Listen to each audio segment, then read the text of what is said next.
अपने पिछले वीडियो में मैंने 2 चीज़ आपसे प्रॉमिस की थी। एक मैं आपको परफेक्ट सिलेबस ट्रैकर बना के दूँगा और दूसरा मैं आपको high ROI topic wise weightage बता दूँगा कि कौन से टॉपिक्स को आपको पहले करना है ड्यूरिंग योर नीट 2027 प्रिपरेशन। तो देखो, सिलेबस ट्रैकर का तो मैंने पीडीएफ बना दिया। वो आपको मेरे टेलीग्राम चैनल t.me/आनंदमणि001 पे मिल जाएगा। इसका भी पीडीएफ आपको वहीं मिल जाएगा।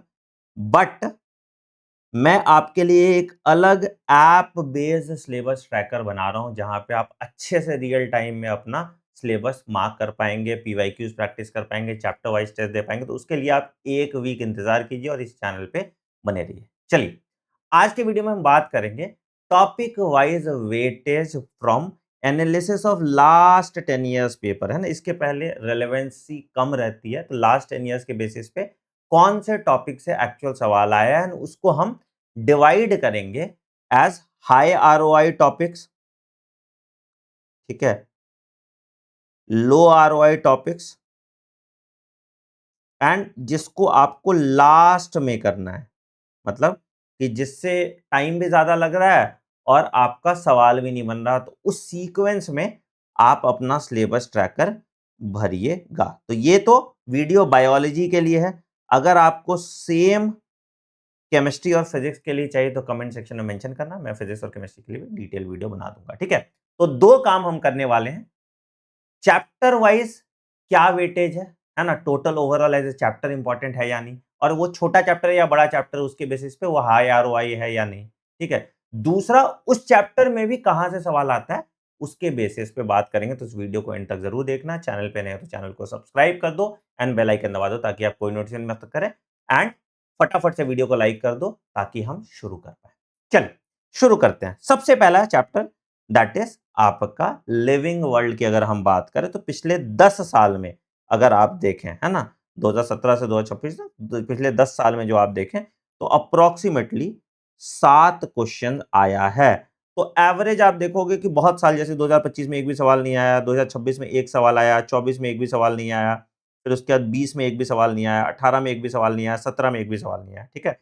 और जब भी सवाल आ रहा है तो या तो डाइवर्सिटी इन लिविंग वर्ल्ड पे आ रहा है या फिर टैक्सोनॉमिकल कैटेगरी पे आ रहा है। तो यहां पे आपको जो मैं रिकमेंडेशन दूंगा वो ये, पहला, टैक्सोनॉमिकल जो हायरार्की है,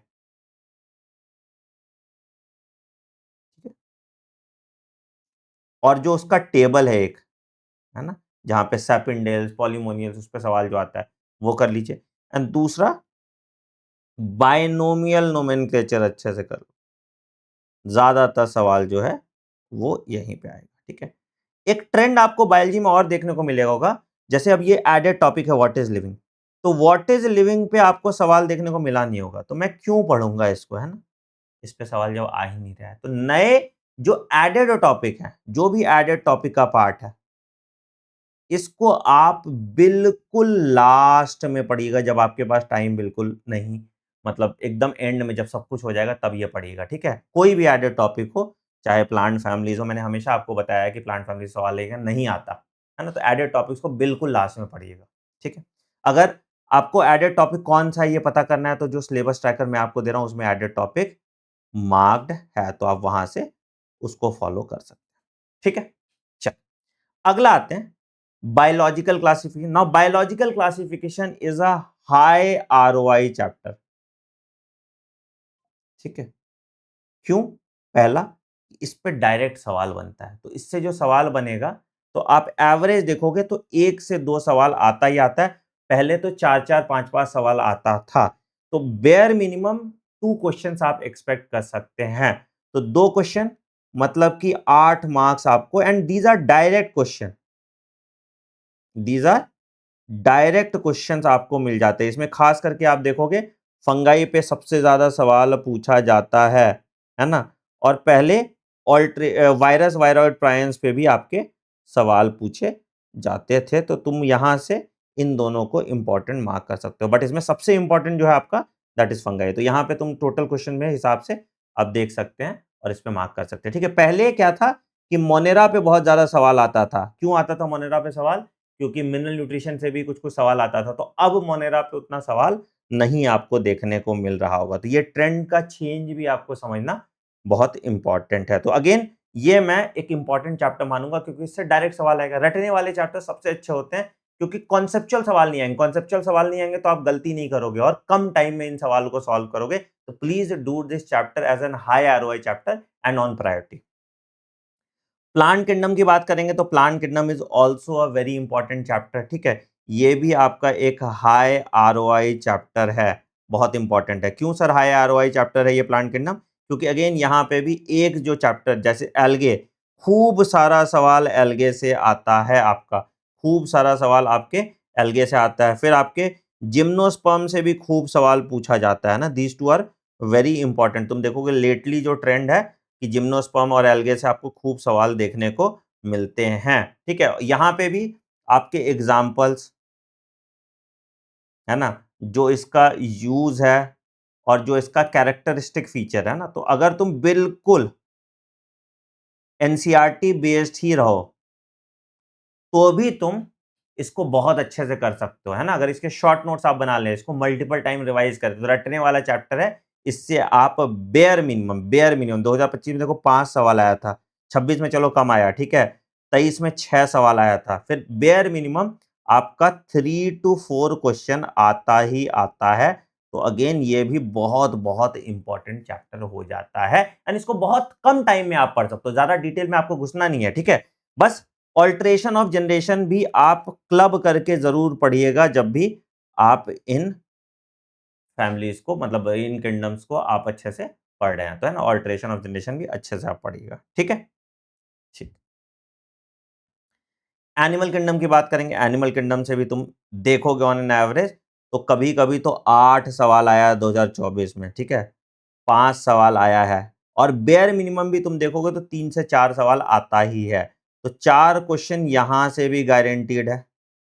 और आज तक अगर 2025 को छोड़ दो तो कोई और साल नहीं है। 2025 में एक सवाल जो आया था जो एनिमल किंगडम को कॉम्प्लिकेटेड था, नहीं तो डायरेक्ट डायरेक्ट एग्जाम्पल पे सवाल आता है, ठीक है। तो अगेन एनिमल किंगडम के भी आप अगर टैबुलर फॉर्म में इसको पढ़ो, है ना, टेबल बना लो कंपैरेटिव,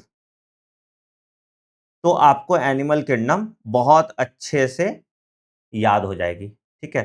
तो इसको मल्टीपल टाइम्स पढ़ो, बार-बार रिवाइज करो, बार-बार रिवाइज करो, ताकि आप 4 क्वेश्चन यहां से एश्योर कर पाए। 100% 4 क्वेश्चन तो आएगा ही आएगा, उससे ज्यादा भी आ सकता है। तो again it is also a very high ROI chapter, है ना। मैं बता रहा हूं अगेन, जो चैप्टर्स को आपको पढ़ने में कम टाइम लग रहा है प्लस जिससे डायरेक्ट सवाल आ रहे हैं, जिसको आप गलती नहीं कर रहे हो, तो वो आपका हाई आरओआई चैप्टर आ जाता है, ठीक है।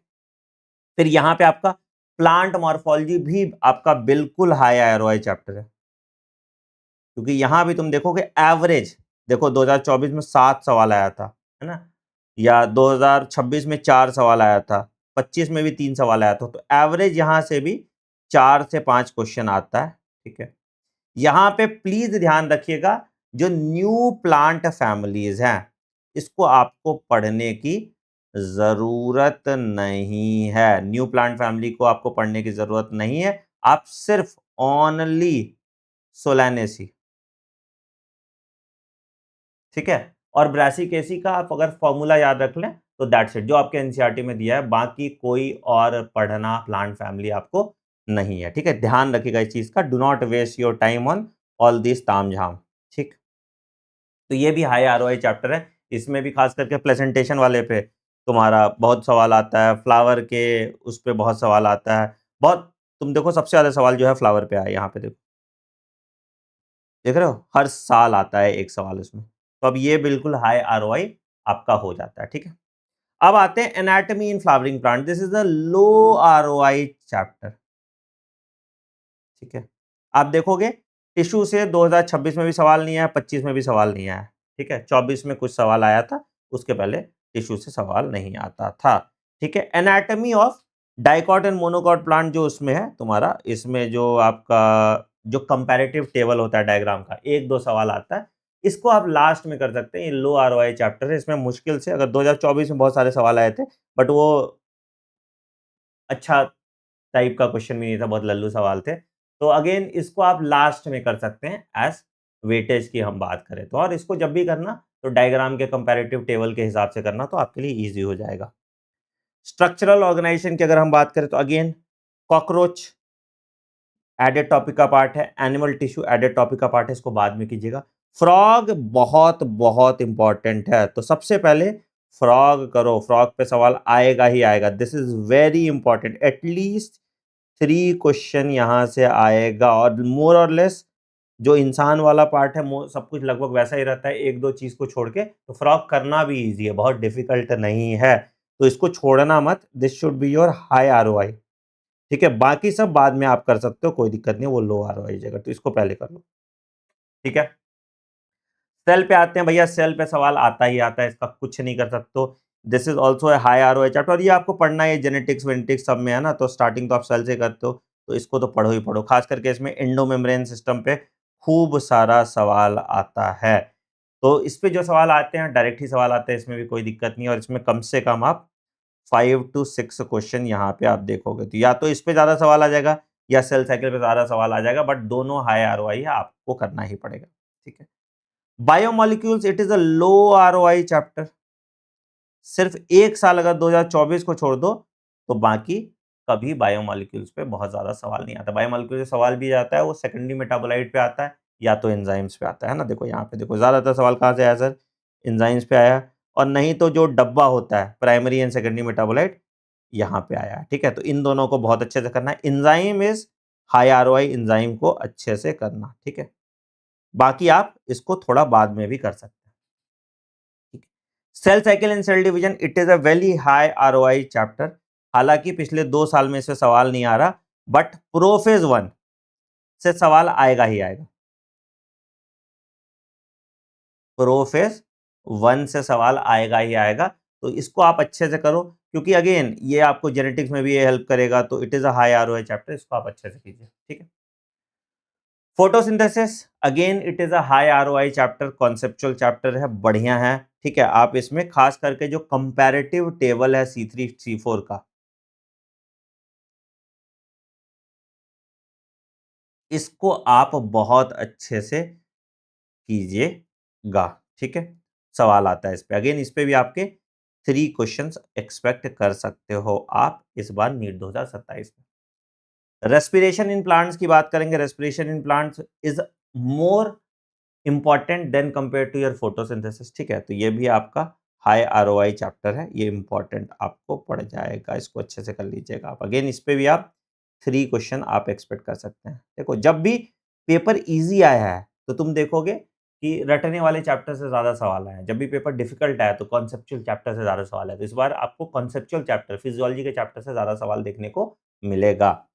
प्लांट ग्रोथ एंड डेवलपमेंट, अगर प्लांट फिजियोलॉजी में बात करोगे तो ये हाईएस्ट आरओआई है, और इससे डायरेक्ट सवाल आता है, डायरेक्ट क्वेश्चन, बिल्कुल सोचना ही नहीं है, तो इससे डायरेक्ट क्वेश्चन आता है, तो इसको जरूर करना। यहाँ पे 3 क्वेश्चन यहाँ से आएगा ही आएगा, बिल्कुल डू नॉट मिस दिस, ठीक। Breathing and exchange of gases की अगर हम बात करें तो ये भी अगर बात करें तो it is also high ROI. Physiology तो आपको करना ही चाहिए अच्छे से, क्योंकि आपको मेडिकल कॉलेज में भी काम करेगा, and it should be in more detail. Again conceptual chapters को थोड़ा डिटेल्ड आपको पढ़ना पड़ेगा, एनसीईआरटी में घुस के पढ़ना पड़ेगा, है ना। जो डायरेक्ट एनसीईआरटी जो रट्टाफिकेशन चैप्टर है वो तो डायरेक्ट एनसीईआरटी से आप पढ़ लोगे, इसको आपको ज्यादा डिटेल पढ़ना है। मैं अभी वीडियो के एंड में आपको जो रट्टाफिकेशन वर्सेस डायरेक्ट एनसीईआरटी से कहाँ से पढ़ना है वो सारा मैं बता दूंगा, और डिटेल कौन सा है वो भी बता दूंगा, ठीक है। अगेन ये भी हाई आरओआई, ठीक है। अब इसका ब्रेकअप आप देख लीजिए, ठीक है। अगेन यहाँ पे भी जो ह्यूमन फिजियोलॉजी डिसऑर्डर्स होते हैं, डिसऑर्डर्स पे सवाल आता है, ठीक है। तो सारे डिसऑर्डर्स देख लोगे तो ओवरऑल क्यूमुलेट करोगे तो तुमको बहुत सारा सवाल देखने को मिल जाएगा, ठीक है। एक्सक्रीटरी भी आपका हाई आरओआई है, एक्सक्रीटरी भी आपका हाई आरओआई है, बट अगर सबसे ज्यादा आरओआई की बात करोगे, है ना, तो कौन सा है बताओ। सबसे ज्यादा जो सवाल आता है, सबसे ज्यादा इसमें जॉइंट बहुत इंपॉर्टेंट है लोकोमोशन में, ठीक है। सबसे ज्यादा जो सवाल आता है किसमें आता है, ये थोड़ा लो आरओआई है, न्यूरल कंट्रोल एंड कोऑर्डिनेशन, कम सवाल आता है इस पे, जब से आई ईयर हटा है। सबसे ज्यादा जो सवाल आता है, दिस इज मोस्ट इंपॉर्टेंट, ठीक है, केमिकल कंट्रोल एंड कोऑर्डिनेशन सबसे इंपॉर्टेंट है इन सब में से, ठीक है। तो अगर 11th में हम बात करें कि रट्टाफिकेशन चैप्टर कौन-कौन सा है तुम्हारा, अगर हम रट्टाफिकेशन की बात करें, आर डाल देते हैं रट्टाफिकेशन के लिए और सी डाल देते हैं कॉन्सेप्चुअल चैप्टर की। रट्टाफिकेशन मतलब आपको डायरेक्ट एनसीईआरटी से उसको पढ़ना है, कहीं और नहीं देखना, कॉन्सेप्चुअल में आपको कॉन्सेप्ट पढ़ना है ना? तो रट्टाफिकेशन में कौन-कौन सा आ जाएगा? सबसे पहले आपका लिविंग वर्ल्ड, ठीक है, दूसरा बायोलॉजिकल क्लासिफिकेशन, तीसरा प्लांट किंगडम, चौथा एनिमल किंगडम, पाँचवाँ प्लांट मॉर्फोलॉजी, छठा प्लांट एनाटॉमी, सातवां फ्रॉग और ठीक है, तो ये सारे आपके जो रट्टाफिकेशन और उसके प्लांट ग्रोथ एंड डेवलपमेंट, है ना? ये सारे आपके जो रट्टाफिकेशन है, जो रिमेनिंग है, जैसे आपका प्लांट फिजियो हो गया, बाकी सेल बायो हो गया, बायोमोलेक्यूल्स हो गया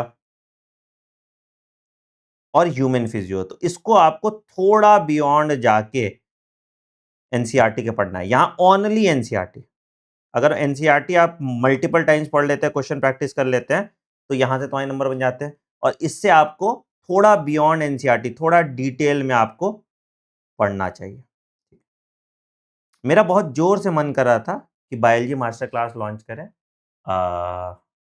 ऐप पे अपने ऑनलाइन बच्चों के लिए, क्योंकि मैं एसआरजी बैच में पूरे एनसीईआरटी रिव्यू करके पढ़ा रहा हूँ इसी तरीके से। तो कमेंट सेक्शन में बताना अगर if you would be interested in a course like that, but YouTube पे नहीं कराऊँगा, उसको मैं ऐप पे कराऊँगा। तो क्या प्राइस रखना है वो भी कमेंट सेक्शन में बताना, ठीक है? चलिए, अब यही क्लास 12 पे आते हैं। क्लास 12 कंपैरेटिवली ज़्यादा वेटेज होता है एज़ कम्पेयर टू क्लास 11, ठीक है? तो पहले आ गया sexual reproductive plant, it is again high ROI, इस पे सवाल आता ही आता है, बहुत इंपॉर्टेंट है, ठीक है? खास करके सीड में बहुत सारा सवाल आता है, आपको देखने को मिलेगा, ठीक है? और एंथर पे भी, प्री फर्टिलाइजेशन इवेंट पे भी आपको सवाल देखने को मिलता है। Human reproduction again high ROI, इस सबको तो कॉन्सेप्चुअल चैप्टर है, ठीक है? ठीक है, तो ये भी कॉन्सेप्चुअल चैप्टर है, ये भी कॉन्सेप्चुअल चैप्टर है, आपको एनसीईआरटी के बियॉन्ड थोड़ा जाके पढ़ना है। Reproductive health again high ROI, ये भी कॉन्सेप्चुअल चैप्टर है और इसमें घुमा के सवाल पूछता है। इस चैप्टर को हल्के में मत लेना, लोग इसको रट्टाफिकेशन में लेते हैं, बट इस चैप्टर को हल्के मत लेना, खास करके आईयूडी पे खूब सवाल आता है। Principle of inheritance and variation, ये देखो हाई आरओआई तो है, कोई बात नहीं, इसमें जेनेटिक डिसऑर्डर्स बहुत इंपॉर्टेंट है, इसमें खूब सारा सवाल आता है, but it is lots of मेहनत ऑल्सो, है ना? इसको डिटेल में, बहुत डिटेल में, वेरी डिटेल, तब इसको टाइम देके अच्छे से 10-12 घंटे के लेक्चर में इसको करना और खूब क्वेश्चन प्रैक्टिस करना अगर इसमें अच्छे नंबर चाहिए। It is high ROI definitely, it is also high ROI, ये भी आपको वेरी डिटेल्ड, ठीक है, आपको करना पड़ेगा, ठीक है? बहुत ज़्यादा घुस के एनसीईआरटी के एक-एक लाइन पढ़ के आपको इसको करना पड़ेगा। ये एनसीईआरटी का मोस्ट कॉम्प्लिकेटेड चैप्टर है, जहाँ पे एनसीईआरटी सबसे खराब लिखा हुआ है ना? तो इसमें आपको एनसीईआरटी सीक्वेंस ठीक करना पड़ेगा, ठीक है? उसके हिसाब से इसको पढ़ना पड़ेगा, तो this is the toughest chapter अगर मेरे हिसाब से बोलोगे नीट में, and it is very important, it is also high ROI.